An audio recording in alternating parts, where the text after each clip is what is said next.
Good morning to all of you, and hope last time in the last class you have gone through all the information.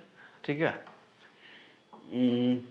And today we are going to start with the same topic, same chapter, Woodrow Wilson, है ना?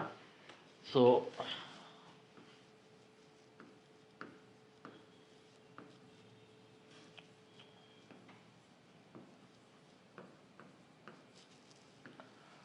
in the last topic, last class, we had the discussion about the prevailing situation during 1880s that influenced the mind of Woodrow Wilson. In fact, that was the situation that created number of things like industrial revolution, spoil system, France and prevailing administrative system in France and Japan. There were number of factors that influenced the mind of Woodrow Wilson. और कह सकते हैं कि at that time whoever the scholars were there, they were influenced by the prevailing situation. ठीक है? So instead of throwing the information, just try to connect the things with the what factors that influence the mind of Woodrow Wilson. Or it is better to recall the information once again, then it is more beneficial for us to connect the information. ठीक है?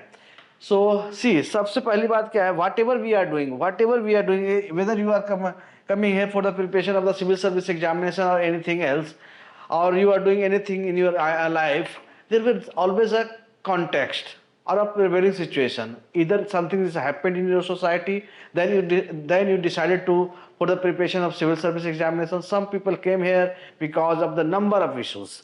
So either we are studying, we are doing the job, we are earning the money. There were number of things, or there were number of situations that force the people and that to do something. Okay. Same thing is happening. Same things happens with the thinkers also. So if they want to write any principle or any theory, there were several factors. And whenever you are writing any theory or any principle, that definitely there is a context also, a situation also. ठीक है ना? So without context, without situation, there is if you are writing anything, then it is meaningless. Suppose you are giving if you are doing something, so you need to provide some justification. If your justification is not rational, then what will happen? You are not going to justify the things in a proper manner. Means the people will start telling that your statement is illogical, invalid, void. Okay, so the same things happened. Same thing happens with the any principles or theories. If you are writing any principles, any theories, and definitely you need to provide some justification. A justification should be in a rational manner, and definitely if you are writing anything, there is also a context also. तो यहाँ पे क्या context है? At that time there were a prevailing situation in the USA especially. ठीक है ना? तो क्या सिचुएशन था? आपको हमने in the last class we already provided the information in detailed manner. क्या था वो? तो and that prevailing situation forced the Woodrow Wilson and stimulated the mind of Woodrow Wilson to start talking about he started talking about public administration as a subject or discipline. So definitely if he started talking about as a subject, then whether there were other thinkers who had talked about administration before, or he is the first person. क्या इसके पहले भी कोई बंदा था जिसने इसके बारे में बात किया था? कोई थिंकर था, कोई स्कॉलर होगा जिसने ऐसा बात कहा कि भाई कि पब्लिक एडमिनिस्ट्रेशन को सेपरेट डिसिप्लिन चाहिए, या he was the only one, he was the first person who talked about. So all this question basically during the, कब हुआ था ये, ड्यूरिंग, ये सब सिचुएशन एराइज हुआ, और question arises during the 1880s, उसी ड्यूरेशन में। उस समय क्या हो रहा था eight that time, European countries में क्या है, countries like and western countries including in the USA had already undergone the industrial revolution or were going through it, यही हो रहा था ना। सो और इंडस्ट्रियल रेवोल्यूशन में हम लास्ट में क्या बात किया है कि during in the industrial revolution क्या हुआ, इसको कह सकते हैं क्या हुआ था, इट्स कॉल्ड इंक्रीजिंग इनोवेशन, है ना, mechanization of society.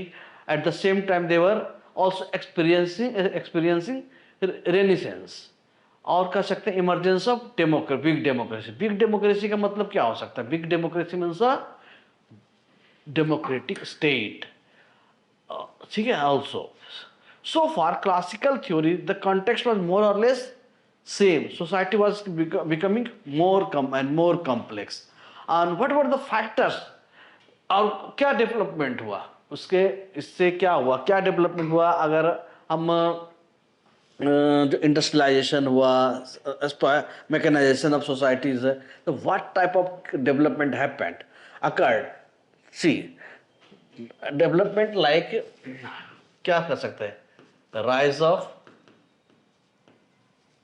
Capitalism,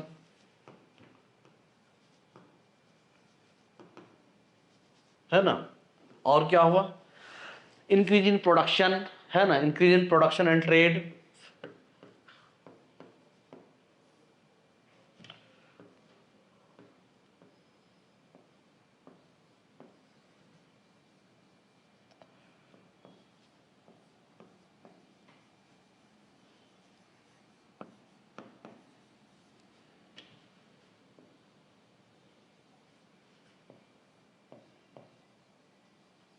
trade. हमने लास्ट क्लास में भी कहा था सेम थिंग कि क्या क्या चेंजेज आए, टेक्नोलॉजी, प्रोडक्शन में चेंजेस है, प्रोडक्शन बढ़ गया, ट्रेड बढ़ गया, कैपिटलिज्म आ गया, कॉरपोरेशन आ गए। इसमें हम लिख सकते हैं कैपिटलिज्म एंड कॉरपोरेशन, ठीक है। दैट रिजल्ट, इसकी वजह से व्हाट हैपेंड, रिजल्टेड इन, इसका क्या माइग्रेशन हुआ, माइग्रेशन किस रूप में हुआ, from village to urban areas, urban areas में हुआ ना, जिससे क्या हुआ, जो I gave the example of cities like Delhi, what is happening now, what type of crowd is in Delhi, what type of situation is now, there is a problem of traffic, ठीक है ना, कंजेशन, रेंट है, unhygienic environment, unhygienic food. I am not criticising, but I am just trying to give the examples to make the things easy to understand for the, ठीक है। तो urbanisation हुआ and labour, urbanisation हो सकता है,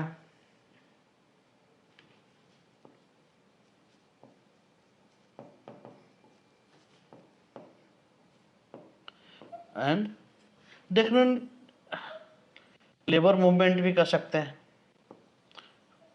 कर नहीं सकते, यही, ठीक, लेबर मूवमेंट, ठीक है। So these were the number of factors से इसे रिजल्टेड इनटू क्या, इसे ग्रोइंग, जब different type of different startup societies के लोग एक जगह इकट्ठा होंगे तो there is economical gap create होगा, क्या, people are coming from different startups, so definitely they are facing different type of situation, so resulted into growing social inequalities हो सकता है। डिस्पाइट ओवरऑल इकोनॉमिक ग्रोथ क्या हुआ, the industrial revolution also contributed to the significant social stratification, a widening gap emerging between wealthy industrialists, है ना, and bankers, bourgeois and the working class, ठीक है, who faced challenging working and living condition. Simultaneously क्या हुआ, simultaneously rise of nationalism and mass movement, concept of nationalism हुआ, जिसकी वजह से मास मूवमेंट हुए, mass movement in the sense resulted into nationalism continue to be a powerful force contributing to both national unification. सीधा result क्या result था उसका, result था इसका कि just a minute, AC is not working. Result में क्या हुआ कि जैसे see the best example of unification of Germany and Italy and ongoing ethnic and political tensions in multinational empires, ठीक है। और simultaneously there were number of development happened, like political reforms को हम कह सकते हैं। पॉलिटिकल रिफॉर्म्स में best example है Britain. For instance Britain completed electoral reform in the mid of 1880s, expanding suffrage, है ना। उसका रिजल्ट में पॉलिटिकल चैलेंजेस एंड इनस्टेबिलिटीज भी हुए हैं। पॉलिटिकल चैलेंजेस में क्या कह सकते हैं, जर्मनी को हमने अभी डिस्कस किया था, Germany under Bismarck face challenges from the Roman Catholic church and the बुर्जुआ social party, ठीक है ना। फ्रांस में क्या हुआ, फ्रांस दो Republic was characterized by a sharply polarized politics between reformist left, है ना, एंड कंजर्वेटिव राइट, ठीक है। इसका फाइनल क्या हुआ सर, इन बिटवीन क्या हुआ, यूएसए एक्सपीरियंस पॉलिटिकल टेंशन। कब हुआ पॉलिटिकल टेंशन, जब वहां के प्रेसिडेंट को मार दिया गया था। क्यों मारा गया था, किसको मारा गया था, जेम्स गैरफील्ड को मारा गया, गैरफील्ड को। और उसके साथ साथ का लेबर स्ट्राइक क्या हुआ था, प्रेसिडेंट को मारा गया था, he killed by unemployed youth, A frustrated, you can say a frustrated unemployed youth because of the spoil system. We already had the discussion about the spoil system. Spoil system में क्या होता है कि I gave the example of BJP and the RSS और बजरंग दल, ठीक है ना। कि क्या कि अगर BJP will come in power, then a political party will come in power, then those who are connected or related to the political party who supported before the election will join the party, will get the official position once the government will come in power, ठीक है ना। तो same थी, तो इसकी वजह से क्या होता, that resulted into you are spoiling the career of thousands of the meritorious person, ठीक है।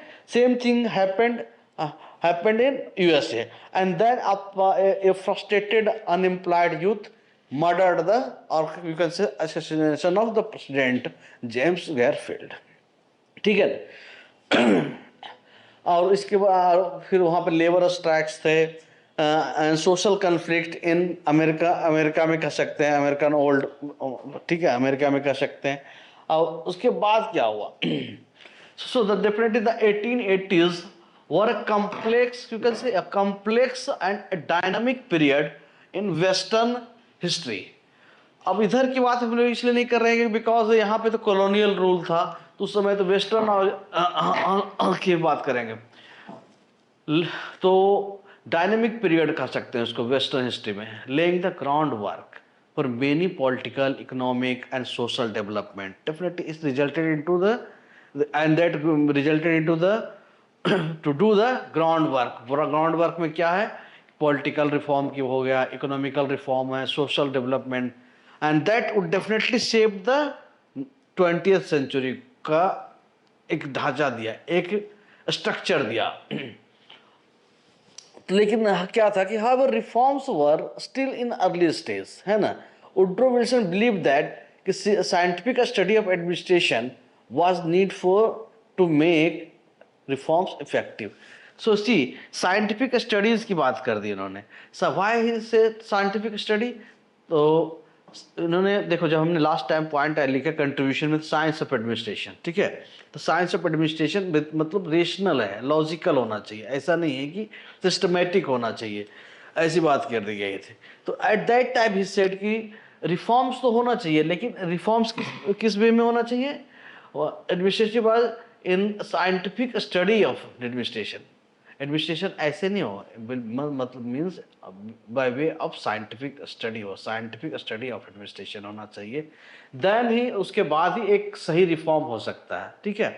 लेकिन see the situation at that time क्या था कि सॉरी सेम टाइम क्या है, मैरिड जो है इंडिया में उसमें 1854 में इंट्रोड्यूस हो गया था, किसमें, सिविल सर्विस में. And that time civil service in India were not, so civil service in India were not merit based earlier. It was patronage system. There was a demand from Indians to introduce a merit system. अब US में कब merit system आया था? आपको हमने बताया कि in merit system आया था पेंडलेटन एक्ट 1833 के समय. लेकिन उसके साथ प्रॉब्लम क्या थी? केवल 10% लोगों को कवरेज किया गया था.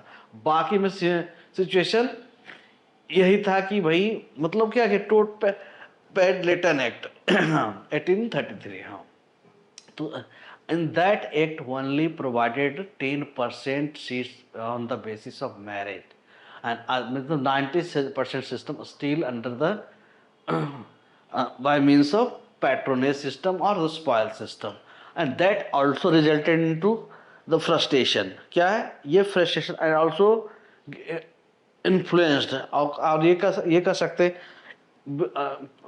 also frustrated Woodrow Wilson. ठीक है ना? सॉरी. तो ये जो आफ्टर पेंडलेटन एक्ट अगर 10% कवरेज किया गया, देन फर्दर फ्रस्ट्रेशन क्रिएट किया गया. ठीक है ना? और one of the victim of that frustration was the Woodrow Wilson itself. ठीक है? तो Wilson was an advocate of getting rid of the spoil system and the introduction of the marriage system. ठीक है? तो क्या क्या इन्होंने स्पॉइल सिस्टम को, Woodrow Wilson one of the person is Woodrow Wilson, उन्होंने कहा जो कि स्पॉइल सिस्टम को हटाने के लिए सिस्टम एंड मैरिज सिस्टम को सिस्टम इंट्रोड्यूस करना है, रिप्लेस बाय मैरिज सिस्टम. ठीक है? तो वन ऑफ द पर्सन, और we can say the Woodrow Wilson was an advocate of getting rid of the spoil system and introduction of the married system. At the same time उसी समय क्या हो रहा था? इफिशियंसी की बात चल रही थी. Same time all Taylor's main book जो है पब्लिश हुआ था 1911 में, 1911. But you can say that you can see the situation that Taylor was more popular at that time. Even the government was trying to introduce in several offices, even in the Navy also, to the Taylor's concept, scientific management of Taylor. And even you know that कि Taylor was the contemporary of Woodrow Wilson. ठीक है ना? तो Taylor का जो view था वो भी वुड्रो विल्सन को इन्फ्लुएंस किया. Woodrow Wilson also talked about the efficiency. In fact 3 E's है ना, इफिशियंसी, इकोनॉमी एंड इफेक्टिवनेस. ठीक है? 3 E's: efficiency, economy, and effectiveness. So Wilson also wanted administration to be efficient and merit based. Merit based होगा तभी efficient होगा, क्योंकि मैंने अभी लास्ट टाइम भी बोला, क्योंकि how merit is connected with the efficiency. Suppose a person is not suppose कि a person who don't know anything about how to repair the computer or laptop. So, instead of that you are giving the job to a lay person, then what will happen? He or she is not able to repair the laptop or computer. Instead of that he will waste the time first. Second thing is, suppose he is interested, he is caliber to do the things without expertise, then what will happen? He will first go through the YouTube and will see the videos, and by means of step by step what he will do, he will slowly, it might be possible in 1 day or 2 days or 3 days he will get the result in doing the repair. But in that situation we are losing the money as well as time also. So efficiency is यहाँ पे खत्म हो रही है. ठीक है ना? तो यहाँ पे we are compromising with the efficiency. तो same thing is happened in the spoil system. क्या है कि किसी को भी किसी पोजीशन में, suppose a person who were politically active, but he was a layman, a illiterate man. After his party win the election, he will get the charge of finance secretary. Then what he will do? He is not in a situation, he will not understand the single thing of the financial thing, except how to earn the money. And how to earn the money is by different means also. So that resulted into maximization of corruption. ठीक है, तो यहाँ पे क्या है कि Woodrow Wilson को दो चीजें, merit connected with the efficiency, and that time Taylorism was famous, and that Taylorism और concept of scientific management of terrorism, which is based on efficiency, to how to improve the efficiency, economy and effectiveness, that directly or indirectly influence the Woodrow Wilson's thought। ठीक है, तो one spoil system है, second is Taylorism है, scientific management Taylorism. ठीक है,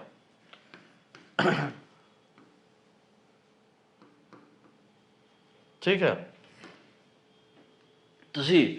तो इस तरह से टेलरिज्म ने भी, टेलर के जो एफिशिएंसी के कॉन्सेप्ट थे, scientific management, that influenced Woodrow Wilson's thought. ठीक है, so we have the best known theory of organization as scientific management. Okay, Woodrow Wilson was also influenced by that. ठीक है, सो अब उसके बाद क्या हुआ कि अगर हम कंपैरेटिव स्टडी की बात करते हैं, जो कंपैरेटिव स्टडी क्या है, आउट ऑफ क्यूरियोसिटी कर सकते हो, इच्छा जानना होता है कि भैया हमारे यहाँ ऐसा सिस्टम चल रहा है तो बाकी पड़ोस में क्या चल रहा है। ठीक है, so out of curiosity Woodrow Wilson try to know that if the USA had a spoil system, तो what about other countries, what type of system they have। ठीक है ना, so in out of curiosity or he want to know the actual prevailing situation in other countries. तो अगर हम तो britisher जो eastern part के तो उनको छोड़ दिया, वेस्टर्न और बाकी कंट्री को देखा क्या कि क्योंकि इधर यूरोपियन, इधर कॉलोनीज थे, यहाँ पे कोई सिस्टम का मतलब था नहीं, तो उन्होंने उधर western part country, European countries को देखा, जहाँ जिसको हम लोग कर रहे हैं कंपेरेटिव स्टडीज। ठीक है ना, तो वहाँ पे जाने के बाद पता चला कि वहाँ का सिस्टम जो है, वहाँ का एडमिनिस्ट्रेटिव सिस्टम जो है काफ़ी बहुत अच्छा है, बहुत अच्छा है। ठीक है ना, इनफैक्ट तो कह सकते हैं कि यूएसए में इससे अगर कंपेयर किया गया तो there were in better administrative system. ठीक है, तो he started, he watched or supervised, started collecting the information about the France and Germany, जिसको कहते हैं प्रुसिया। ठीक है ना, और फ्रांस। ठीक है, तो इसको इन्होंने नाम दिया कंपैरेटिव स्टडीज। तो ठीक है, तो it was the European country because developing country for colonial, है ना। तो कॉलोनियल में तो काउंट करने के मतलब है, कॉलोनियल पे गुलामी चल रहे थे, there is no need to waste the energy to see the actual administrative system of the colonial countries. ठीक है, so he focused on these Europeans. ठीक है, ठीक, तो he encourage the study of administration of European countries, especially Germany and France. He found that they had very efficient administration. कैसे? And even he was surprised, wondered why they had efficient administration, while the UK and USA did not have efficient administration. Although democracy was born and और flourished कहाँ हुआ? UK and USA में के land पे, ना कि France और Germany में। तब ये सरप्राइज, why this is? तो finally then but administration was more efficient in France and Germany instead of UK or USA. Then he realized कि और वहाँ का सिस्टम क्या था, गवर्नेंस का सिस्टम मोनार्की था, फ्रांस में सेंट्रलाइज सिस्टम थे। तो he finally realized और analyzed क्या, what is the difference between this? So in तो see, it's the basic difference जो आज हमको समझने में आसान लग रहा है, उस समय इजी है, लेकिन उस समय इसी चीज को समझना मुश्किल था कि डेमोक्रेसी में क्या होता है, we are taking the consent. Whatever we are doing, we are taking the consent of all stakeholders और पॉपुलर सपोर्ट, पॉपुलरिज्म, ठीक है। इन सेंट्रलाइज सिस्टम में क्या होता है, you are just getting the order, you are implementing the order, nobody is going to force you, nobody is going to restrict you, ठीक है, nobody is going to say anything, ठीक है। No बडी means populism की बात, popular sovereignty, democracy की बात कर रहा हूँ, पीपल कंसेंट की बात कर रहा हूँ, ठीक है। तो वहाँ पे क्या है, वहाँ पे पाया गया basically France and Germany had the monarchal systems, है ना। In the monarchal system generally they established N efficient administrative system. और अगर हम ब्रिटिश एडमिनिस्ट्रेशन कह सकते हैं, like you can say British administration in India, ठीक है। सो like you can say British administration in India also established an efficient administration. They introduced the merit system and they established administration on the basis of rationality, ठीक है। Otherwise administration used to be on the basis of Varna system. जो Varna system में तो था ना, and जो Varna system, caste system, which is still prevalent. So we had caste structure and class structure. Therefore, they introduced the marriage system. Now, still the framework of civil service came during British time. ठीक है। अब civil service जो है, तो अब अगर हम कहें कि वाई मोनार्की में एफिशिएंट एडमिनिस्ट्रेशन क्यों हुआ, क्योंकि एनी मोनार्कल सिस्टम क्या होता है, मैं any monarchal system establishes efficient administration simply because it can propagate imperialism only. When there is efficient administration, it can control any kind of destruction, any kind of revolt, any kind of opposition, any kind of restriction, ठीक है ना, any kind of disturbance. In imperialism or monarchy, it can suppress the disturbances without any hurdle, without any sales, ठीक है ना, and also provide satisfaction to people because administration is efficient, है ना। तो जनता को भी खुशी होती है, पीपल को भी खुशी होती है कि अगर कोई रिवोल्ट हो रहा है तो without any hurdle they suppress, it can suppress the revolt and it also provide satisfaction to the people because only, not because of imperialism, because administration is efficient. Okay, that also impressed the mind of Woodrow Wilson. Inefficient in administration is क्या होगा अगर inefficient administration हो। अभी क्या कहते हैं यार लोग, नाउ डेज पीपल स्टार्टेड क्या, वीडियोस बनाते हैं, सोशल मीडिया पे पोस्ट करते हैं, और दे आर शोइंग कि what is going on, what type of administration is there. कहीं पे पुलिस वाले किसी को थप्पड़ मार दे रहे हैं, किसी ओल्ड मैन को पुश कर दे रहे हैं, दे आर कहीं पे अभी what happens, best example of the skeleton को ट्राइबल मैन ने क्या किया, अपनी सिस्टर के स्केलेटन को लेकर बैंक जाना किया। That is showing the inefficiency of administration. जो हमने, सो इनएफिशिएंसी ऑफ एडमिनिस्ट्रेशन मतलब क्या हो रहा था, that creating the frustration, dissatisfaction and क्या है, सो और कह सकते हैं कि distrust among the people of a country और अ स्टेट। और जब ऐसा होगा तब क्या होगा, so definitely people, government will, in a democracy there is a less chance to repeat the government of the same party, obviously. What is happening in the monarchy, in a monarchical system, introducing reform is not very challenging. क्यों, क्योंकि कोई oppose करने वाला नहीं, राजा है भैया, राजा। What is happening in democracy? It become difficult. जो हमने एनसीईआरटी में भी पढ़ा है कि वाट एवर, हमने पहले भी डिस्कस किया, एनसीईआरटी में लिखा हुआ डेमोक्रेसी में क्या क्या समस्या आती है। In democracy whatever you want to do, it is not possible from your side to do as an individual, because you have to take, अगर आपको सरकार में रहना है, suppose you are a prime minister, you need to take the consent of your cabinet ministers also, because unless otherwise you will lose your majority. So you cannot impose, or even if you want to do something good, if even your intention is very good, even you want to do something innovative things, if you are not getting the support, not getting the consent, not getting the support of majority, then what will happen? You are going to lose your seat.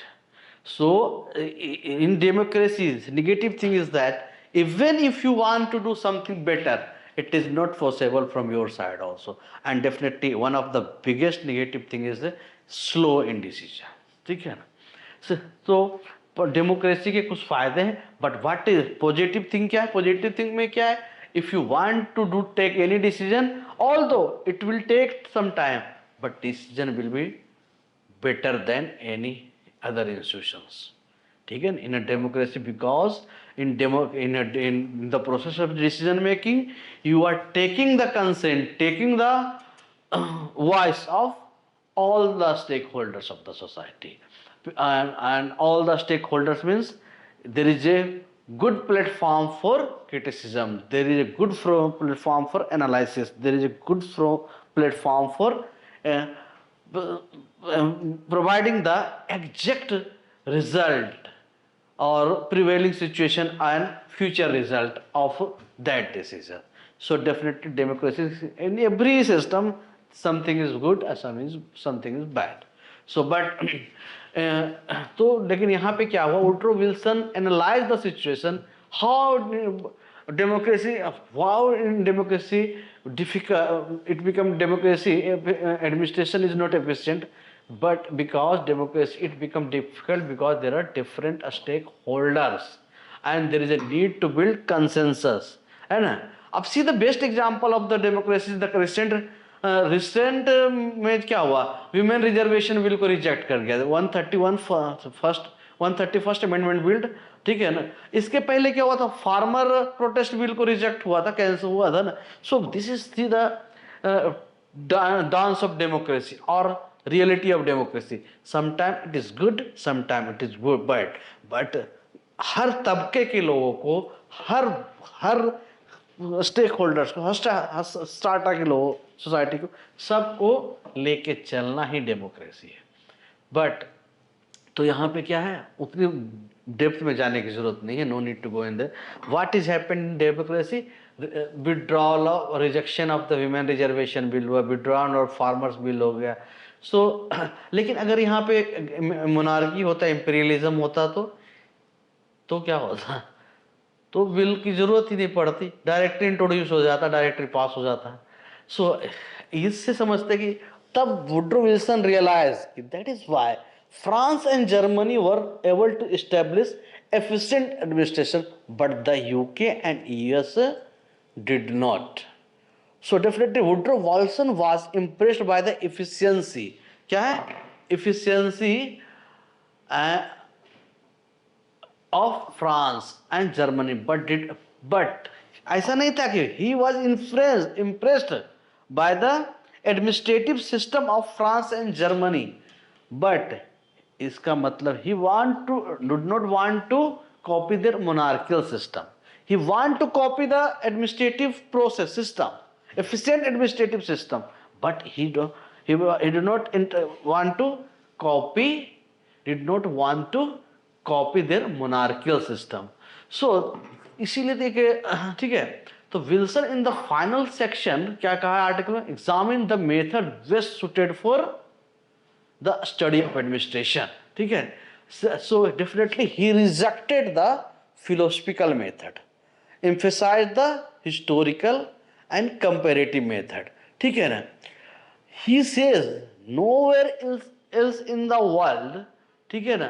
और कह सकते हैं कि ऐसा नहीं है कोई भी सिस्टम जो है पॉलिटिक्स का, he says that nowhere else in the whole field of politics can one use this method more safely than in the province of administration. ठीक है?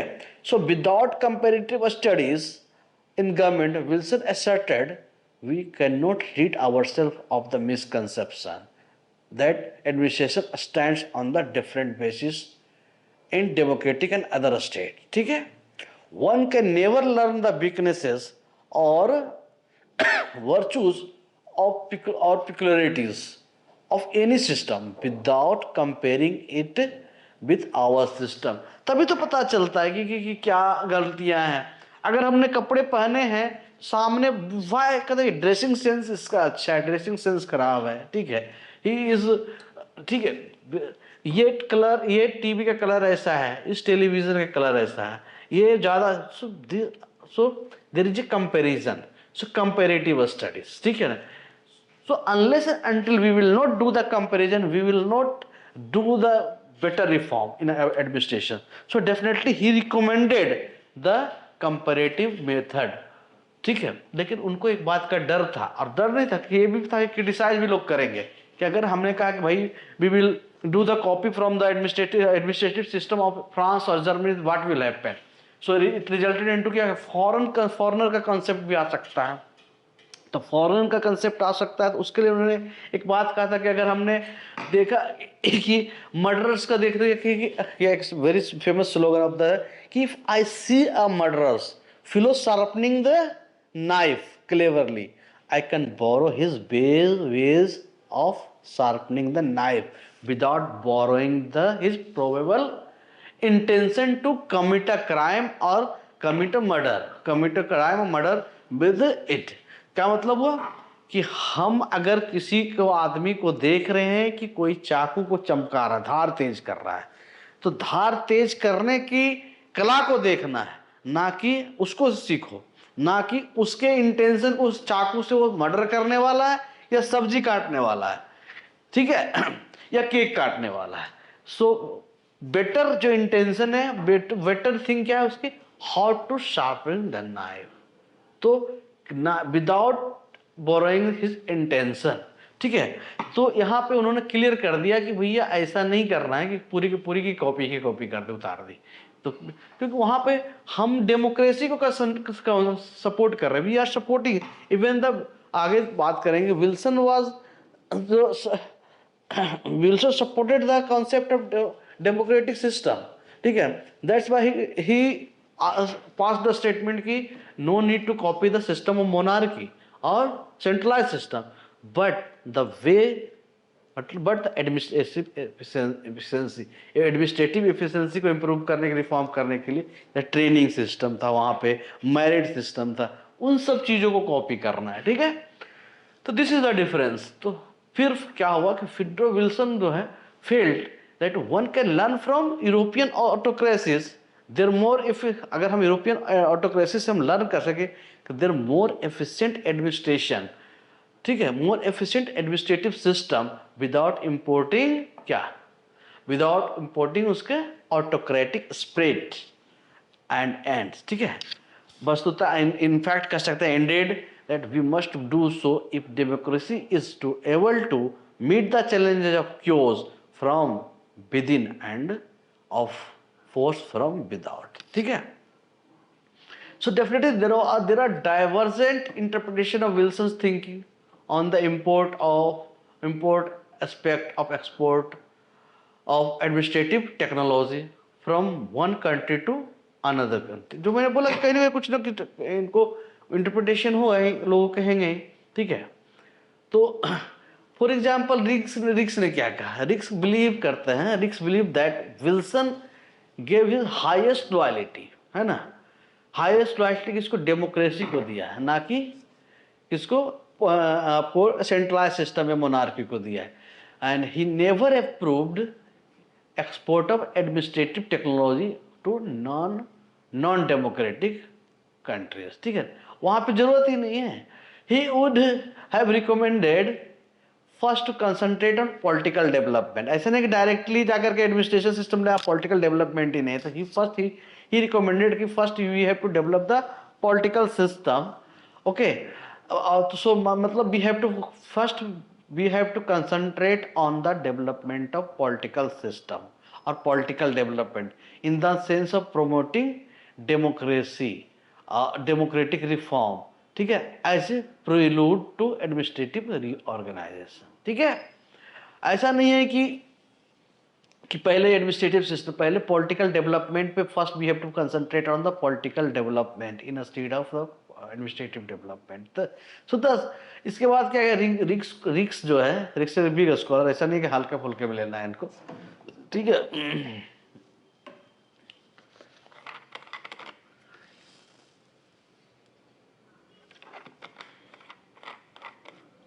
तो दस रिक्स fail that Wilson was quite, इससे क्या लगा, रिक्स को लगा कि रिक्स ने जैसा स्टेटमेंट दिया है उन्होंने कि रिक्स फेल्ट क्या कि Wilson was quite aware about the political contact, aware of the political context of administrative reform and of development administration, और कह सकते हैं डेवलपमेंटल एडमिनिस्ट्रेशन।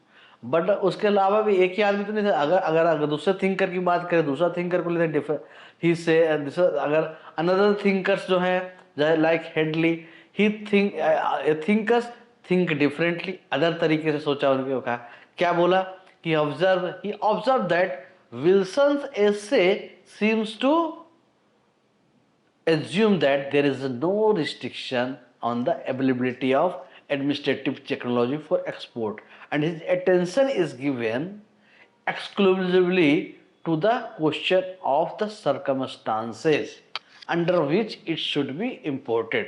ठीक है, तो कब इन्होंने क्वेश्चन ऑफ सर्कमस्टांसेस, ठीक है ना, इन किस सर्कमस्टांसेस में, हम किस सिचुएशन में हम किस चीज पे इंपोर्ट करेंगे, ठीक है। अनदर थिंग क्या था, अनदर थिंग ही वंडर्ड क्या was why not focus implementation along side policy, ठीक है, किसने, Woodrow Wilson.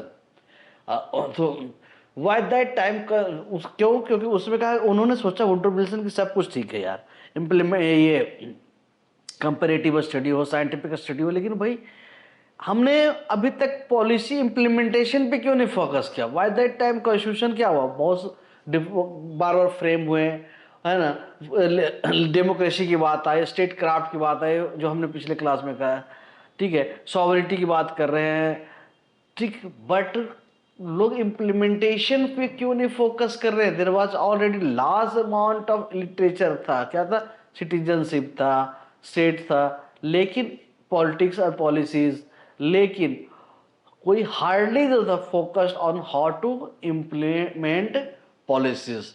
Therefore all these factors, ठीक है ना, ऑल द फैक्टर्स क्या है, क्यूमुलेटिवली इन्फ्लुएंस्ड हिज थिंकिंग, किसके थिंकिंग को, वुड्रो विल्सन के, and this is how he focused on implementation side. In that situation क्या हुआ, और बाय वाचिंग द सिचुएशन और by watching the scenario he realized क्या कि, और वी कैन से दैट कि इन सारे सिचुएशनों को देखा कि भाई क्या देखा कि सब कुछ बन रहा है, रोज कॉन्स्टिट्यूशन चेंजेस आ रहे हैं, बदलाव आ रहे हैं, स्टेट की बात कर रहे हैं, सिटीजनशिप की बात कर रहे हैं, ठीक है ना, सॉवरिटी की बात कर रहे हैं, तो why they are not focusing, they are not focused on focusing on the implementation side. So finally he concluded by watching this situation, watching the scenario, what he said in that situation, he passed one very famous slogan जिसको हम लोग पढ़ते हैं, it is getting harder to run a constitution than to frame one, ठीक है, because implementation needs expertise, implementation needs the administrative reform, administration needs the a full of focus, concentration, and that need the administrative, so we need to focus on administration side. So in that scenario he passed the statement कि it is getting to run the constitution, frame the constitution easy than to run it, ठीक है ना, मैं run, ठीक है, क्या बोला, it is getting harder to run a constitution than to frame one, ठीक है। So definitely he was of the view that society had focused too much on policy making rather than on implementation.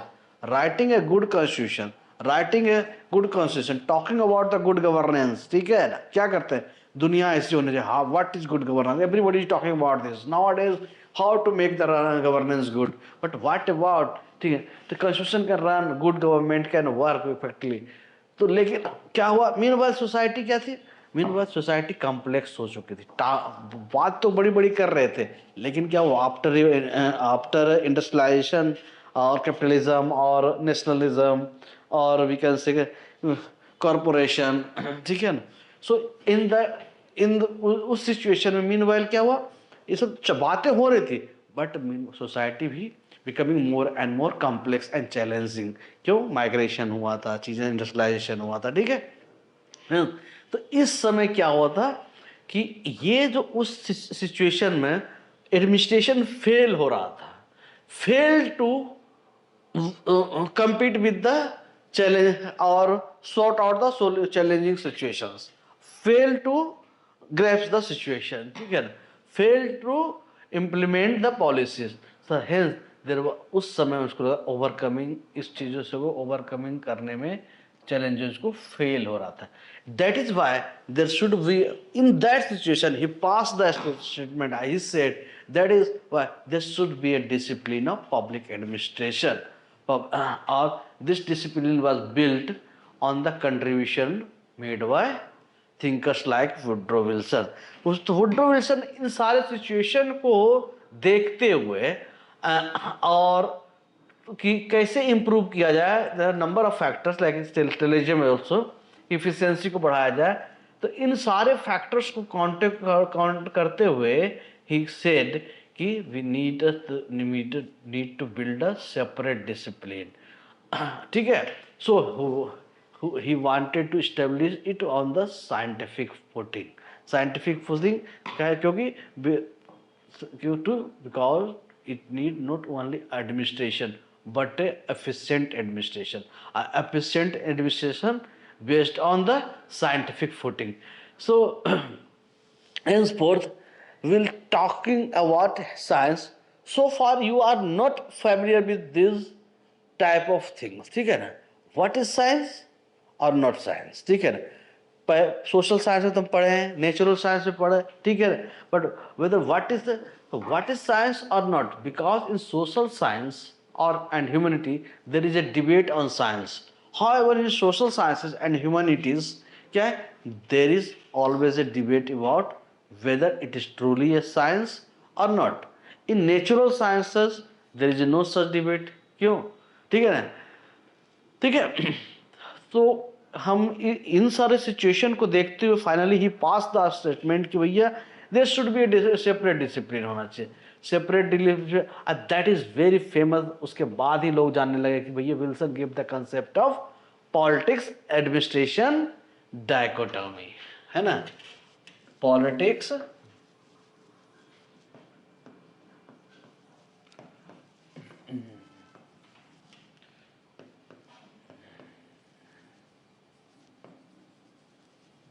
ठीक है, ये concept दिया। Finally he came with the concept politics administration dichotomy, which is one of the most important contribution from his side, है ना, जिसके लिए आज भी वेदर इट इज सही में डायकोटोमी होना चाहिए या नहीं होना चाहिए, तो इस पर आज भी डिबेट चल रहा है कि करेंट सिचुएशन क्या है कि वेदर शुड बी सेपरेटेड और not separated. Even the in the PG classes में होता है कि अभी still public administration is a part of political science in PG courses, ठीक है, as a one paper of public administration, ठीक है।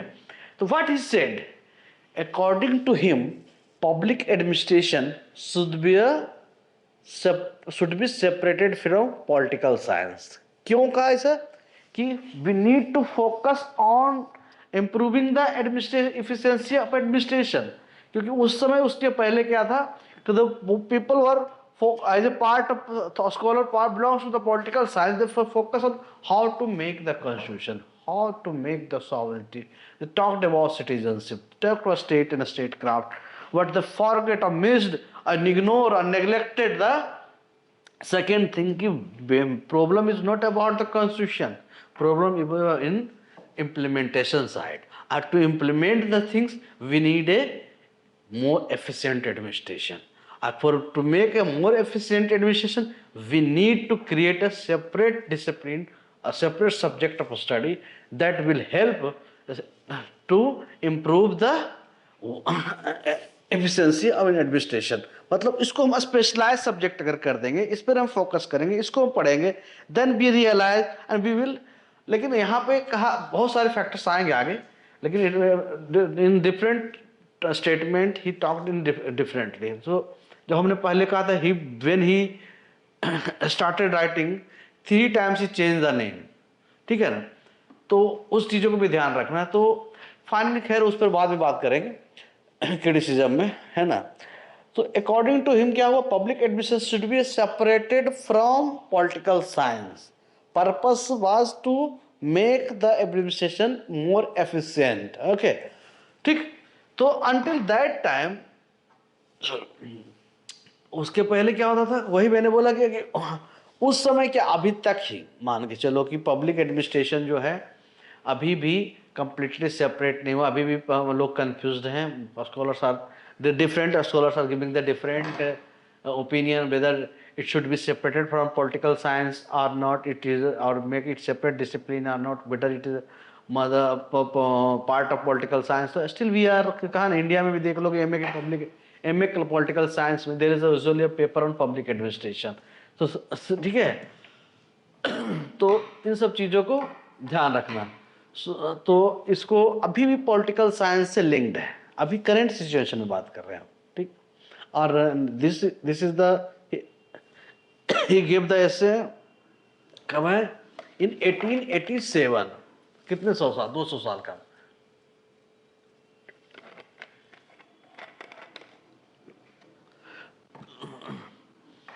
वन 150 साल, ठीक है ना, मोर देन। तो to separate public administration from political science, अगर हमको सेपरेट करना है तो उसके लिए कुछ जस्टिफिकेशन देना होगा, जो मैंने पहले भी बोला in first statement. I started with the same statement की, क्या, विद द स्टेटमेंट की we need to justify if you want to do things, anything you want to, suppose you want I will do this, so you need to justify the thing in a proper manner. Unless or until you will give the proper justification in a rational manner, nobody is going to listen you, nobody is going to support you, nobody is going to understand your real situation. Okay, so ठीक है, one must provide justification in a rational manner.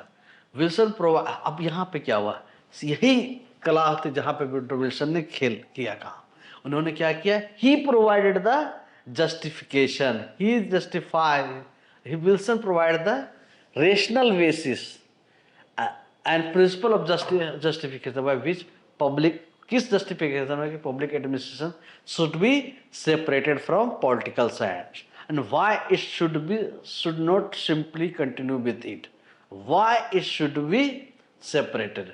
On that basis he gave the concept of politics administration dichotomy, by saying that, क्या कहा, role of politics is different, है ना। यहाँ पे dirty politics की बात नहीं करें, I am not talking about TMC और बीजेपी और कांग्रेस और एक्सपायर, आई एम जस्ट टेलिंग कि I am not, don't think in negative में, जस्ट थिंक पॉलिटिक्स, ठीक है ना। So saying that the role of politics is somewhat different and role of administration is somewhat different. Since the role of administration is more challenging than politics, so it should be treated as a separate discipline. Okay, role of politics is somewhat different from role of administration. So it's और वही मैंने कहा कि अगर आपको करना, improve करना है, तो we need to focus on this area. अगर ये इधर गद्दा खुटा है तो पहले इसको ठीक कर लो ना, देन अपने आप ये चीजें कनेक्ट हो जाएगी, ठीक है। तो once he gave the concept, क्या उन्होंने at that time he gave the concept with full of logic and with full of justification, क्या हुआ, सो लेकिन क्या है, once he gave the concept, we are still trying to understand whether the concept is right और wrong. That is why we have, क्या लिखा हुआ है ना वहां पे, एक और टॉपिक पढ़ना है, current status of politics administration dichotomy, ठीक है। So he has also given some other contribution. क्या है, क्या contribution दिया है, तो अभी आपने समझा कि कंपेरेटिव स्टडी का पॉलिटिक्स एडमिनिस्ट्रेशन। तो उसके बाद है इसने दिया कि कंपैरेटिव स्टडी क्यों, हाँ, पॉलिटिक्स एडमिनिस्ट्रेशन डायकोटॉमी क्यों होता है ना। सो क्या कहा, when you establish a discipline, you want that discipline to focus on implementation side, है ना, on the implementation side, and you want to establish administration on merit principle. That is why he gave some additional contribution on how administration can be run efficiently. Okay, और run efficiently के लिए उसके लिए कहा उसने, there are other related factors such as, तो मैंने कहा 3 E's: efficiency, economy, effectiveness. This means that administrative objectives should be achieve क्या है, to achieve efficiency, economy and effectiveness. So he set the objective also. क्या करना है, administration efficiency का क्या efficient एडमिनिस्ट्रेशन का क्या ऑब्जेक्टिव है कि 3E को अचीव करना है. He also gave the objective of administration and said क्या है, administration should be like business like. ठीक है ना, बिजनेस लाइक. अभी हम बात करेंगे इस पर, बिजनेस और अन बिजनेस वही हुआ, लेस अन बिजनेस लिखा थोड़ा पढ़ने में दिक्कत लगती है, लेकिन उसका मतलब है मोर बिजनेस लाइक, है ना. So he wanted to establish a business like administration. He was also aware, तो पता था कि ये कोई पैसा कमाने का काम नहीं है. We are talking about the politics, we are talking about the administration, we are not talking about the business. Business main motto is profit, but administration or political things is main motto is not the politics, money or profit, but to work for the interest of the people. ठीक है, यही है ना main मतलब है, purpose और objective. So he was also aware about the threat of the power of administration. ठीक है, तो उन्होंने कहा कि नहीं, इस बार पे उन्होंने कहा है it is business like administration, but again ही कहा बट ये ऑर्गेनिक लाइफ है, it's not a business. Administration connected, politics is connected with the government, is connected with organic life, not business. ठीक है, इस बात को हम अगले बिजनेस वाले में डिस्कस करेंगे. लेकिन ही यहाँ पर क्या था, अगर मेरिट बेस्ड होगा, पावरफुल हो जाएगा ब्यूरोक्रेसी, तो definitely he was aware about the threats of power of administration. जो होता है ना कि जब सब कुछ तुम्हारे पास होता, सब you are the expertise, definitely ego आ जाएगा. ईगो कहेगा तो क्या हुआ, अपनी चलाने लगोगे, सब कुछ आ रहा है. So definitely, so he also talked about control, public control. ठीक है ना, तो कहा गया कि he was also aware about the threats of the power of administration. ठीक है, if administration is created on the basis of merit but it is not control, then क्या होगा, it become threat in itself. ठीक है, कैसे threat होगा, bureaucracy based on merit, expertise and permanence in efficient, but if it lacks accountability and control, क्या होगा, it can turn into self-serving and dominating force. So nowadays you are facing, you are watching. So at that time, see, in that time he said, कौन, Woodrow Wilson, कि अगर merit based हम bureaucracy की बात तो कर लेंगे efficient administration के लिए, और हमने मेरिट बेस्ड ब्यूरोक्रेसी पे हमने सिलेक्शन शुरू भी कर दिया, what will happen in future, इनको कंट्रोल करने के लिए भी चाहिए, नहीं तो वो सेल्फ सर्विंग हो जाए, डोमिनेटिंग हो जाए. You can see the example, all the we have the instrument of control but still we are facing the problem. ठीक है, सो देयरफॉर ही क्या, what happened, he said the there should be a public opinion as a control mechanism. This means public opinion should act as a क्या, check so that administration does not become a threat to citizens life and liberty. ठीक है, सो यहां पे हमने देखा क्या है कि समझा कि public opinion one of the things to control the, आपको क्या, how to control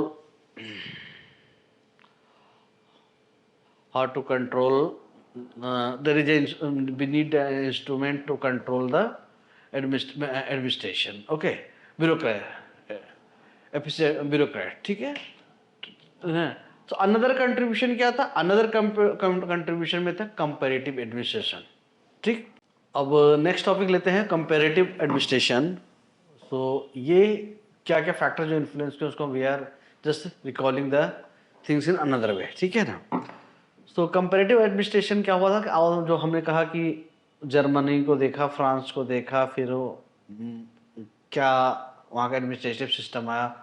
सो इसके लिए हम लोग अलग से एक, in fact we have another separate chapter, we have another chapter और we can say the separate chapter for comparative studies, comparative administration, ठीक है ना। बट यहाँ पे विल्सन वाज द जो है कि Wilson was the among the first thinkers who talked about comparative administration, ठीक है ना। इसलिए यहाँ पे हम इन चीज़ों को डिस्कस कर रहे हैं। और अनदर वे हम कह सकते हैं कि इनका main underlying philosophy of this his concern was to establish an क्या एफिशिएंट एडमिनिस्ट्रेशन। इसी के लिए तो उन्होंने आपने टेररिज्म की बात की है, या science of administration, he talked about the science of administration, terrorism, 3 E's, ठीक है। So all motive is to create a efficient administration. His main aim was how to run the affairs of the state efficiently, how to run government efficiently. The run government efficiently, we have to establish an administration which is efficient, and administration, and that administration can be established only when we will bring continuous change, continuous reform, वो कहाँ, in administration. और कह सकते हैं in other words we can say that कि need to establish an administration that is efficient, and this can be done only through continuous administrative reform, ठीक है। Administration should be based on merit and efficiency principles, and at the same time we should continuously try to improve it. This continuous improvement can be achieved with the help of discipline of public administration, which will try to studies, analyze, and provide methods, tools, techniques for utilization of administration. So his main aim was how to run a state administration efficiently, है ना, and that can be done only through establishing a separate discipline that helps overcome challenges in policy execution. And that is how Woodrow Wilson is considered as the founding father of public administration. He is considered as the father of public administration, ठीक है। This was the reason, इससे हम समझने की कोशिश करते हैं कि why he is known as he is considered as the father of public administration. You can say from all other discussion, you can see कि और सारे डिस्कशन से हम ये क्या कह सकते हैं, that there were no other thinkers like Woodrow Wilson who talked about public administration in this way. Although he may not be the first one, क्या बोला, इसके पहले मैंने एक बात बताया था कि it is not content, it's the impact that makes him father of administration, ठीक है, public administration.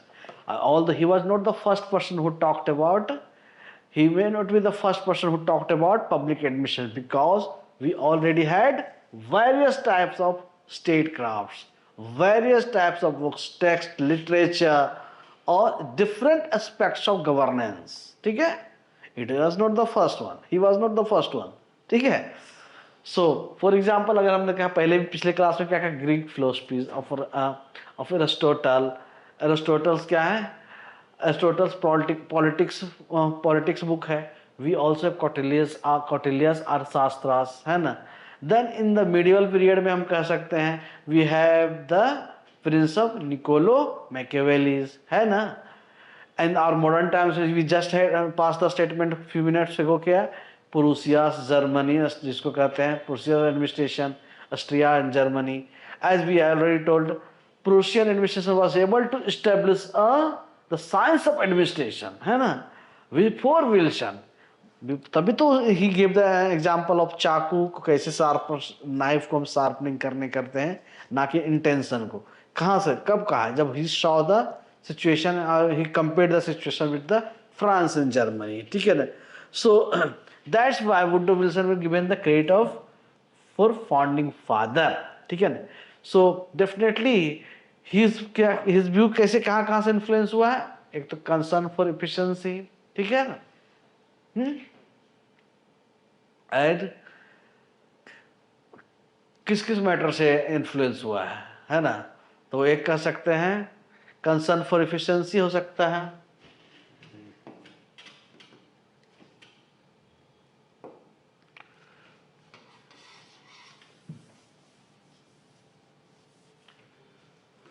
जो आपने कहा है इसको लिखने की क्या जरूरत फिर, कंसर्न फॉर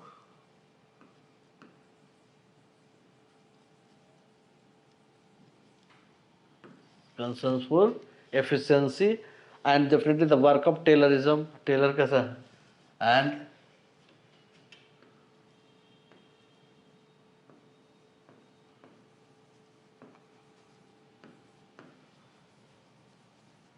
टेलर, ठीक है, टेलर हो जाएगा। दूसरा क्या होगा, कंपैरेटिव एनालिसिस है ना,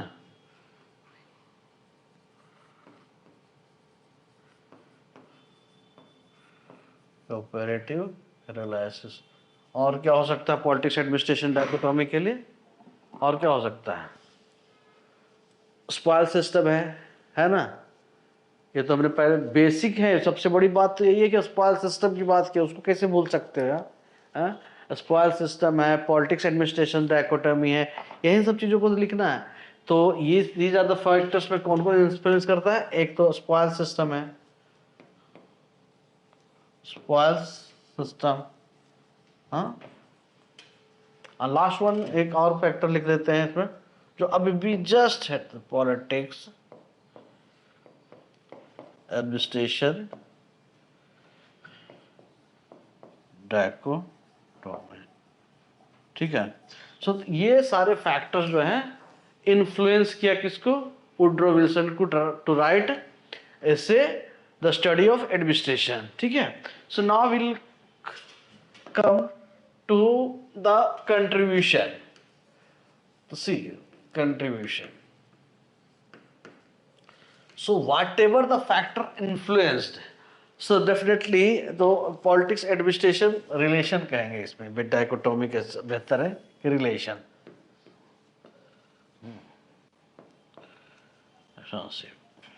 So whatever factors influenced the Woodrow Wilson to came up with the essay, the study of administration, that same factors को पे हमको फाइनल कंट्रीब्यूशन आया है, concern for efficiency and the work of Taylor. फिर तो इसके लिए उन्होंने बिजनेस लाइक कह दिया, कंपैरेटिव एडमिनिस्ट्रेशन की बात कर दी है, ठीक है ना। Merit system, politics administration dichotomy का कह दिया है, ठीक है ना। तो सी, तो will start with the contribution. तो कंट्रीब्यूशन को हम कैसे स्टार्ट कर सकते हैं कि सेम चीज़ों पे है, थोड़ा सा उसमें ये इशू हुआ, इसकी वजह से ये हुआ। जैसे कि साइंस ऑफ एडमिनिस्ट्रेशन की बात की है ना उसने, तो science of administration, let's start with the science of administration पहला, है ना। फर्स्ट साइंस ऑफ एडमिनिस्ट्रेशन, वही चीजें रिपीट हो जाएंगी, फिर थोड़ा सा क्या कि फिर आ जाएगा बिजनेस लाइक एडमिनिस्ट्रेशन, 3 E's आ जाएगा,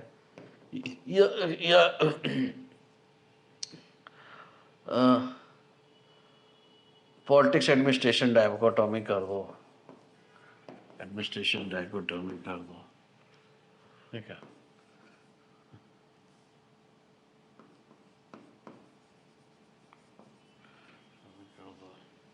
ठीक है, ऐसा ही चलता रहेगा। तो चलो फिर साइंस ऑफ एडमिनिस्ट्रेशन से ही स्टार्ट करते हैं, इसमें क्या है, ठीक है, इससे ही करते हैं। Start with the science of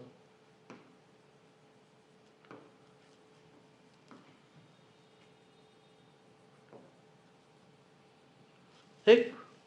what is science of administration, जो हमने ऑलरेडी डिस्कस किया कि सिस्टमैटिक, ठीक है ना। ऐसा नहीं कि कि इलॉजिकल हो।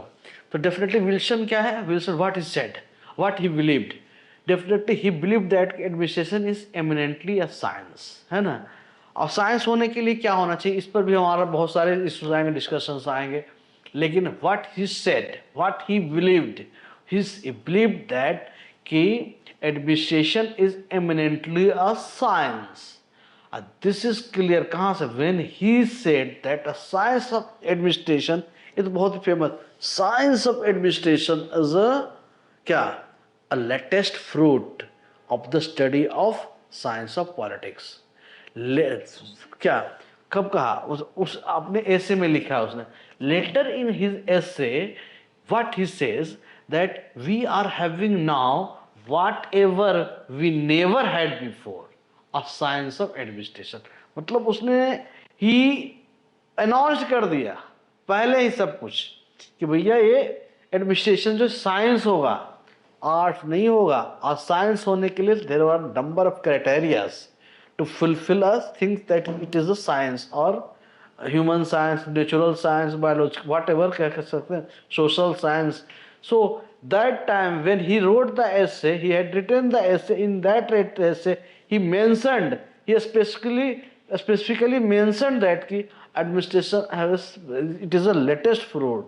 क्या है, latest says that कि what we are having now, what we never had before, a science of administration। ठीक है, a separate discipline of public administration क्या होगा, a separate discipline of public administration should be established on the footage of, और कहते हैं on scientific footing। ठीक है, that is the discipline should build theories, principles, tools, techniques by following empirical methods, okay, for achieving efficiency and objectivity. This is the difference. So in initial stage he said कि science, this is the for administration is the latest fruit, ठीक है, latest fruit of science of administration. How it is based on scientific footing, ठीक, how he was smart, ठीक है। So according to Wilson, so definitely according to Wilson, scientificness of public administration has two main aspects. कौन कौन से main aspect है, to main aspect of साइंटिफिकनेस के लिए public, एक तो साइंटिफिक फंक्शनिंग होनी चाहिए और साइंटिफिक रिक्रूटमेंट होना चाहिए। क्या क्या होना चाहिए,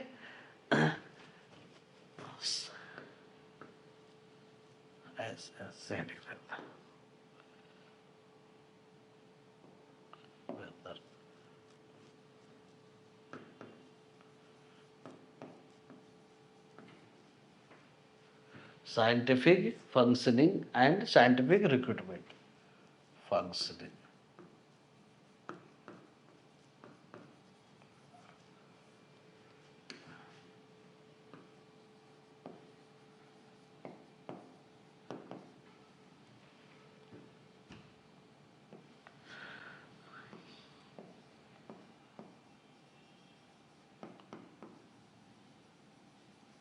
साइंटिफिक रिक्रूटमेंट, ठीक है, will deal one by one, ठीक। तो scientific functioning and scientific recruitment, तो will start with the scientific functioning.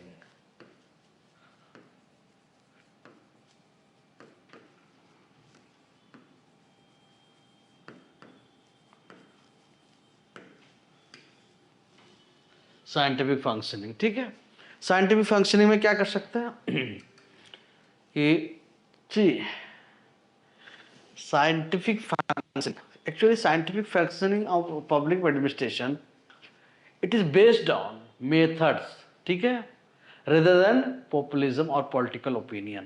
Scientific functioning का सिंपल सा तरीका समझो ना यार, कि अगर हमको कोई काम करना है इन गवर्नेंस और कोई पॉलिसीज बनानी है, चाहे वो फार्मर्स बिल हो या वुमेन रिजर्वेशन बिल हो, तो it is based on method, ठीक है। मेथड क्या है, साइंटिफिकली प्रूव्ड मेथड होना चाहिए, ना कि पॉपुलिज्म और पॉलिटिकल ओपिनियन पे होना चाहिए, बेस्ड होना चाहिए, ठीक है। सी, तो ये बात कही साइंटिफिकली प्रूव, साइंस को लेकर कहा गया, weather it is a feasible और फिजिबल है और it is good for the society, good for the administration, good for the governance, इसको हम असाइड करते हैं चीज़ों को, ठीक है। लेकिन हमें सिर्फ इस बात को ध्यान रखना कि वेदर सो कि how political based on populism और political rather than political, sorry, method rather than populism और पॉलिटिकल ओपिनियन। बाय साइंस यहाँ पे क्या means Woodrow Wilson means a systematic and definitely a disciplined body. Science का मतलब तो Woodrow Wilson है, Wilson means a systematic and a disciplined body of knowledge so that efficiency can be instilled and enhanced to administrative system. Okay, he observed that when compared to European administration system, American administrative system was less efficient. क्यों less था भाई, क्यों less था? Because in the American system more efficiency, sorry, more emphasis on public opinion, ठीक है। यही था ना, public opinion, popular opinion. What about Europe? Europe में क्या था? यहाँ पे हम he is talking about the Germany और फ्रांस में government function according to systematic and pre decided methods rather than being in a state of indecisiveness, ठीक है। प्री डिसाइडेड क्या method rather than being in a state of indecisiveness because of pressure of public opinion. At the same time, Wilson says क्या कहा, the low progress of science of administration in USA is because of popular sovereignty. वही तो one popular sovereignty, public opinion that is giving more importance to popular voice, or that is called the democracy की बात जो हमने discuss किया, then government plans ठीक है, voice then government plans and decisions in functioning.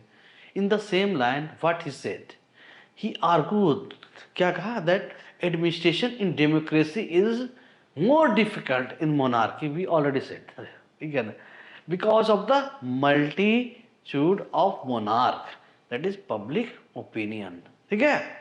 उसी को कहते हैं साइंटिफिक फंक्शनिंग, है ना। विल्सन ने he also said about the indispensability of public opinion, what can act as a watchdog. He assigns the role of scrutinizing administrative action to it, but at the same time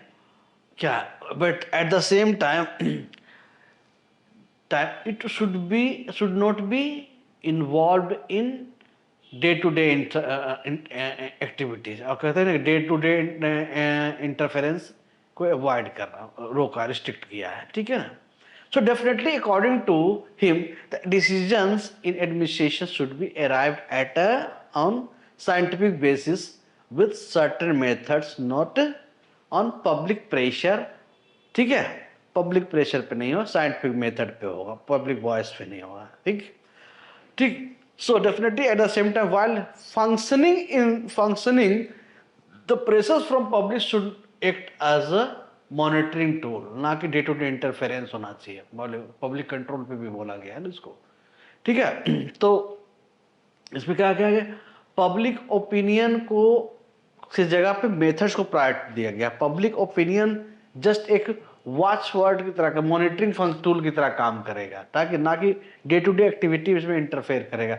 और otherwise क्या होगा कि he compared with the France and Germany, है ना, वहां पे क्यों ज्यादा ये था, ठीक। नेक्स्ट क्या था हमारा, साइंटिफिक रिक्रूटमेंट,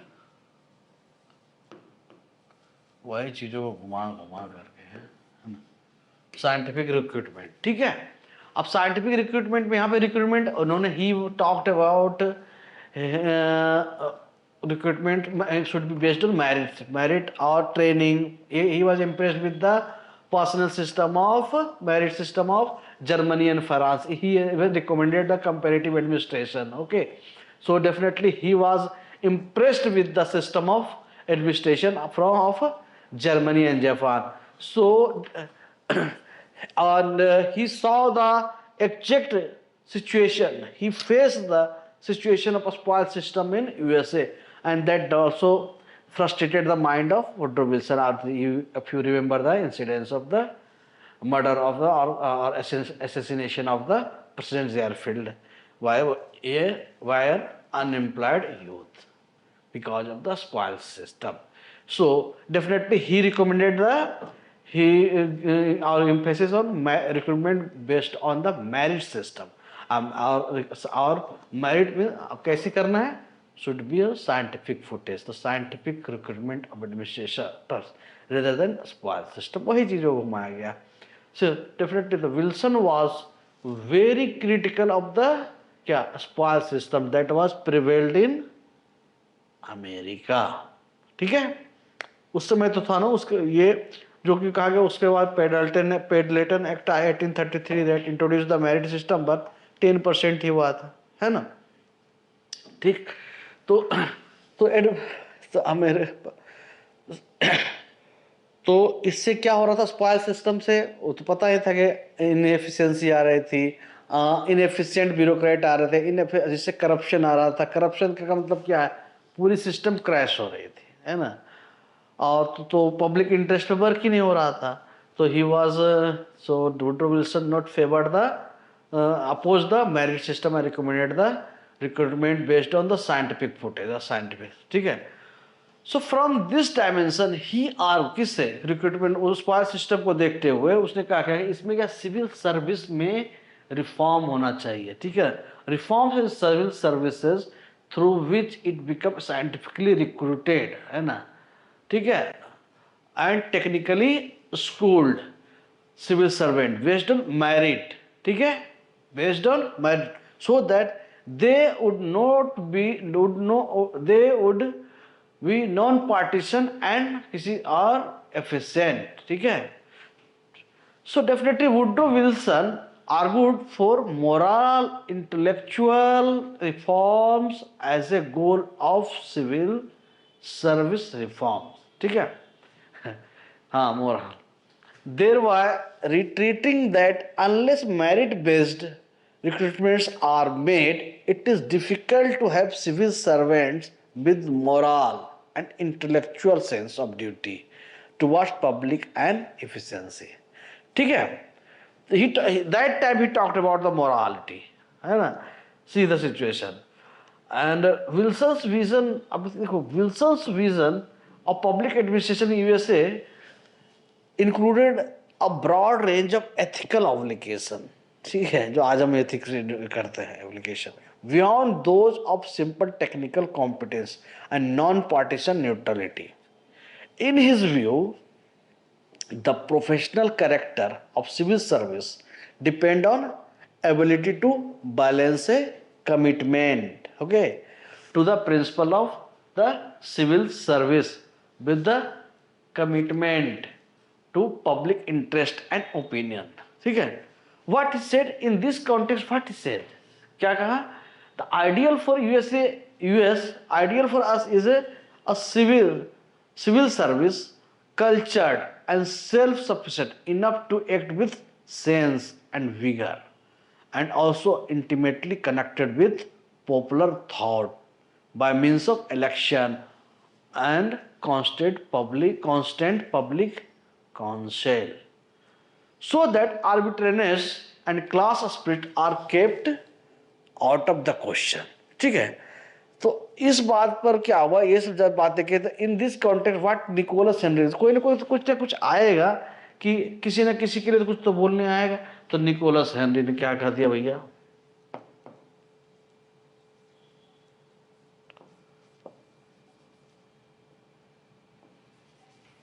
हेनरी. ठीक है.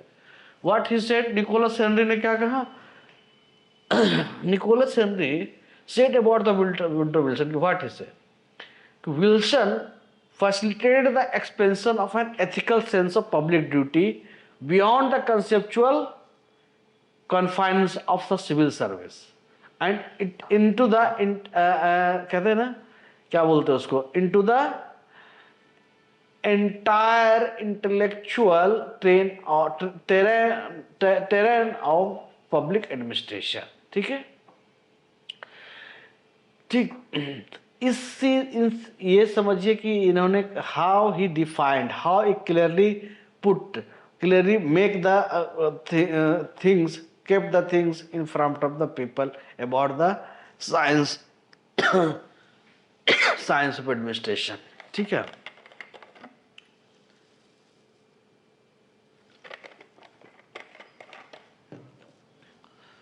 अब आते हैं पॉलिटिक्स एंड एडमिनिस्ट्रेशन। ठीक है,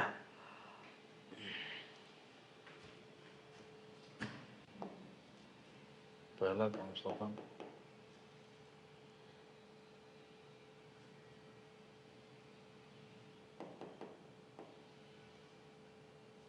साइंस हो गया।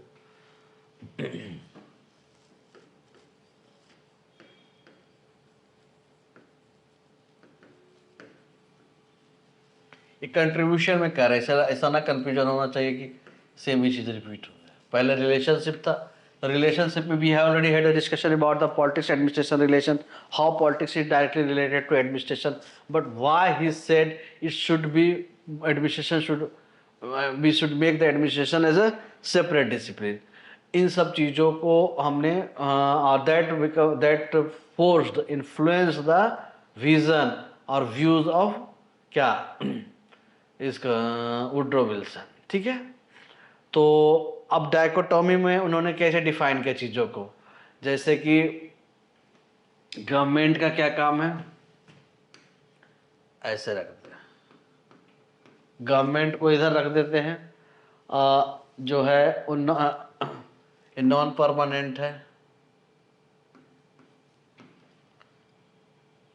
ऐसे कर दो ना, और एडमिनिस्ट्रेशन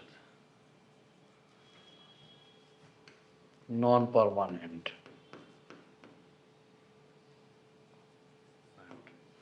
ये परमानेंट है,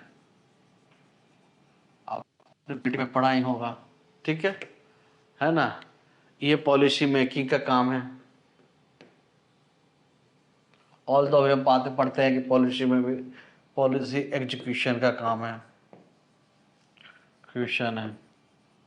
ठीक है, ये क्या है, लेमैन होता है, लेमैन, और क्या है, टेक्निकली कर होता है, और प्रोफेशनल होता है। ठीक है, और क्या होता है, पॉलिसी मेकिंग हो गया, पॉलिसी एग्जीक्यूशन हो गया, और क्या होता है, एक वन इज परमानेंट होते हैं, अनदर वन इज एक इलेक्टेड होता है। ठीक है, इलेक्टेड लिख दो, इलेक्टेड, दूसरा सेलेक्टेड लिख दो, मेरिट बेस्ड रिक्रूटमेंट होते हैं, है ना। और एक का ये एक जो होता है वो गोल के लिए करता है, गोल जानता है भाई, उसको मतलब ही नहीं कि भैया Beti Bachao Beti Padhao, goal oriented. Means oriented कौन होता है, ब्यूरोक्रेसी। क्या है कि हर कैसे हमको चीज़ों को अचीव करना है गोल, तो ये मीन्स होता है, तो ये इसको हम लिखते हैं मीन्स ओरिएंटेड, और ये होता है गोल ओरिएंटेड। ठीक है, और कुछ हो सकता है, so there are number of things. तो these are some few differences, जैसे जो है between the political executive and administration bureaucrats कर लो उसको, तो जिसको ब्यूरोक्रेट्स को कहते हैं परमानेंट एग्जीक्यूटिव, जो और जो पॉलिटिशियंस होते हैं, we are telling the non permanent executive. So this is the difference between the permanent and non permanent. One is layman, layman का मतलब अज्ञान नहीं कहा सकता है। ठीक है ना, क्योंकि मतलब है क्या कि दे आर नॉट, अब कोई फाइनेंस मिनिस्टर बन जाता है इसका मतलब they don't have the financial expertise, but because of the it was chosen elected by the representative of it was elected by the people. ठीक है ना, So politicians are generally laymen and the bureaucrats are technically experts. Bureaucrats का मतलब यही नहीं होता सिर्फ IAS से होते हैं, number of things, administrative officers. So one is taking the decision, one is implementing decision. ठीक है ना? तो this is the difference between the political side and administrative side. He segregated the things. So definitely, and Woodrow Wilson was one of the proponent, आप कह सकते हैं initial proponent who argued to put the discipline or make public administration as a separate discipline, or this, or we can say that he argued separability of what later came to be recognized as the dichotomy between administration and the politics. So definitely in this context, क्या Woodrow Wilson क्या in sorry, Wilson's argue in this context were Wilson's exa- Wilson's examines the relationship between administration and politics. Okay, he views on the subject, however do not appear to be very clear. ठीक है, क्योंकि मैंने बोला ना, कहीं पे उन्होंने बोला ऑर्गेनिक लाइफ है, कहीं का बिजनेस करने को कहा,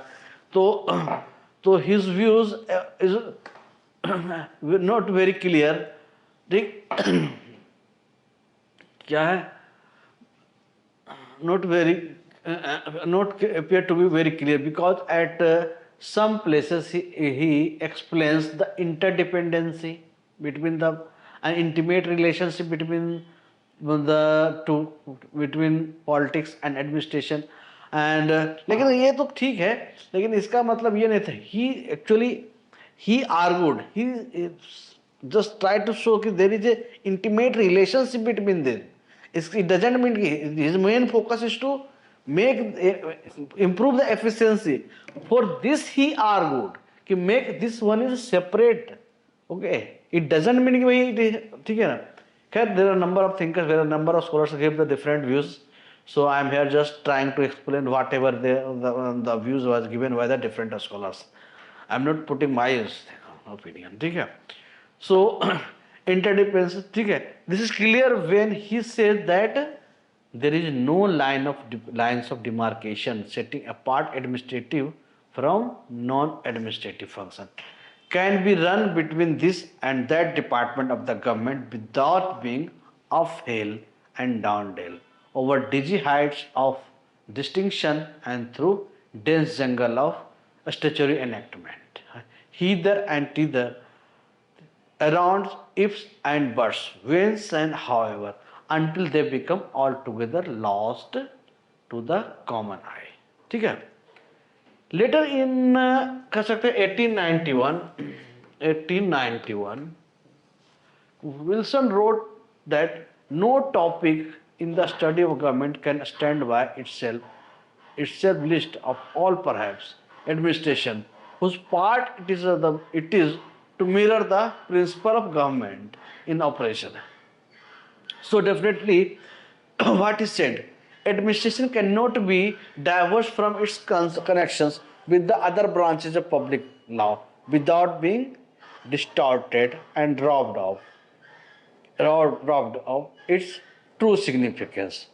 Its foundations are those deep and permanent principles of politics. From this statement, whatever he said, it is evident that interdependence between politics and administration, while trying to carve out the field of administration. मतलब उन्होंने ये भी बताया क्या interdependency है. ठीक है. In the next, अगर हम दूसरी तरह in the simultaneously in the next place, what is said? See that administration and politics are separate. He felt that administration lies outside the politics, or we can say the outside the sphere of politics. ठीक है. Administrative questions are not political questions. Although politics set the task for administration. ठीक है. It should not be suffered to manipulate its offices. यहाँ पर ध्यान रखने की बात है ना. He further says what he said in the next talk, that politics is the special province of statesman, while the what about the administration? Administration is that of the technical technical official. Okay, ठीक है. He again says what in the क्या कहा, bureaucracy can exist only where the whole service of the common political life of the people achieves as well as its rank and file, its motive, its objective, its policy, its standards must be bureaucratic. Thus, क्या Wilson tries to establish a distinction between administration and politics. So definitely administrative questions pertain to effective execution whatever policy is given by the given to the administrator. ठीक है. But political questions pertain to how the policy decision was arrived. Was it populist, genuine welfare choice? What ideological conflict, dilemma, intra-party tussles were placed while arriving to take a decision? Administrator would not bother about this. भैया तुम कैसे decision लिए हो, क्यों लिए हो, कहाँ से डिसीजन आया, it's hardly matter for the bureaucrats. Whatever decision you are taking, it is not my concern. It is not my business. Whether you are there is a tussle between the different party or because you came with the decision by means of different ways, it's not my cup of tea. It is not my business. It is a business of politics here. Okay. So Wilson also considered that the role of politics is different from the role of administration. It does not involve itself in the questions of politics. Administration being removed from politics is not subject to vagaries and vicissitudes, but continues uninterrupted, maintaining the promise of the system. In this context, what he said, क्या कहा? The field of administration is the field of business, and it is removed from hurry and strife of politics. In the same essay, what he said in the study of administration, what he said, that a complete separation of politics and administration was neither feasible nor desirable. Same essay में उन्होंने कहा, also said that a complete separation of politics and administration was neither feasible. He suggests that there is a strong interrelationship and interdependence between politics and public administration and political science, but separate focus is needed. समझ आया बात को? So administration cannot be divorced from its connection with the branches of public law without being distorted of its true significance. ठीक है? Those deep and permanent principles of politics are its foundation. ठीक? So public administration as the operative part of the government uses some core principles like democracy, liberty, justice, etc. Okay, which are the foundational principles of political science. This complete divorce is neither possible nor meaningful. Otherwise, public administration would become baseless and foundationless. ठीक है? From this हम कह सकते हैं कि it can be seen from that idea of administration being detached from politics and it having an intimate relationship between the administration and the politics. Administration and the political side. ठीक है, politics. So having an intimate relationship with it are not mutually ठीक है. So that is even when administration is not politics, it is based on politics. ठीक है. So I think इससे थोड़ा बहुत समझ आ रहा है ना. So definitely the administration यहाँ पे खुद ही made the इन्होंने clear किया है there is an intimate relationship between them. Okay, but we need to focus on the separatability. Purpose objective तो पता ही था, to improve the administrative efficiency. The administrator should be politically neutral, but at the same time they are answerable to the political master. यही तो हो रहा है आज का भी देखो, पॉलिटी पढ़ते तो वही चीजें रहती है. तो answerable to the political master. ठीक है. तो इन सब चीजों से हम क्या करते हैं, इन सब बातों से क्या पता चलता है कि सारे चीजों को अगर हम देखते हैं तो इट अपियर्स क्या, it appears that Wilson vacillated between separability and inseparability of administration and politics. This made later scholars speculate differently about his ideas and intentions on the subject. ठीक है. फॉर इंस्टांस हम लेंगे मोजर. ठीक है ना.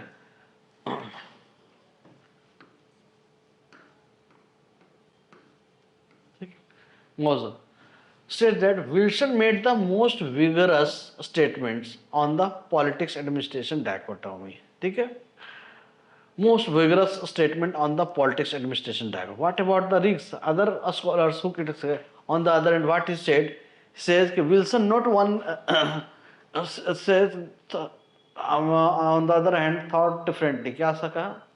He says that for Wilson, not only politics and administration are closely intertwined, but administrative actions are scarcely conceivable except as the implementation of general policies formulated by political means. Thus Wilson was under no illusion, कोई confusion नहीं था, that administrative development could take place in a political vacuum. ठीक है, समझ आ रहा है ना.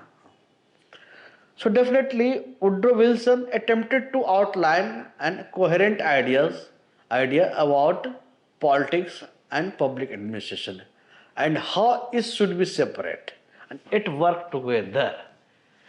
His idea was to improve efficiency of government operation by developing an administrative system free from political interference. ठीक है. So definitely he wanted a separate discipline because political questions are not administrative questions. Therefore, administration should be separated from politics. है ना. Objective is simple और clear है ना. Since administration is separated from politics, it means public administration is also separated from political science. It should not be a part of political science, but rather a separate discipline. ठीक. मतलब finally घुमा फिरा करके main objective वास्ता है कि make it separate discipline. और purpose high try to define क्या है. तो क्यों एक ही ऑब्जेक्टिव था, why to make a separate discipline, क्योंकि टू इम्प्रूव द एफिशिएंसी. और वो स्पॉइल सिस्टम से देख चुका था. He compared with the France और जर्मनी. ठीक है ना. Terrorism also at that time popular. At that time terrorism was popular. Terrorism talked about the scientific management. So one deal with policy में. तो क्या कह सकते हैं कि पॉलिसी ऑफ एडमिनिस्ट्रेशन के लिए क्यों चाहिए सेपरेट, कि one deal with policy making, the other deals with implementation. This is called the politics administration dichotomy. ठीक है. तो अब समझ आया कि why Wilson wanted to separate discipline, because we wanted a separate discipline also because of concern about the spoil system. Spoil system तो पता है था, politicization हो रहा था. Civil servants were appointed not on the basis of merit. ठीक है ना. और political favor पे जो मिलते थे उनको मिलता था. सो पॉलिटिकल फेवर और डिसफेवर रिलेटेड पार्टीशनशिप होता था, करप्शन होता था, अनएम्प्लॉयमेंट होता था, सब वहीं पर जाकर रुक रही है कहानी. So definitely he wanted administration to be impartial, non partition और मेरिट बेस्ड. ठीक है. दिस इज, और वो तब कब पॉसिबल हो सकता है, जब this is only possible when we make public administration free from politics. Administration is separated from politics, removing from the hurry and strife of politics. ठीक है. If politics is not separated from administration, it become impossible to ensure an impartiality, non-partisan or merit-based civil service. ठीक है? तो final purpose and objective was clear. His main objective is to make the administration clear. ठीक है ना? ठीक है कि administration efficient.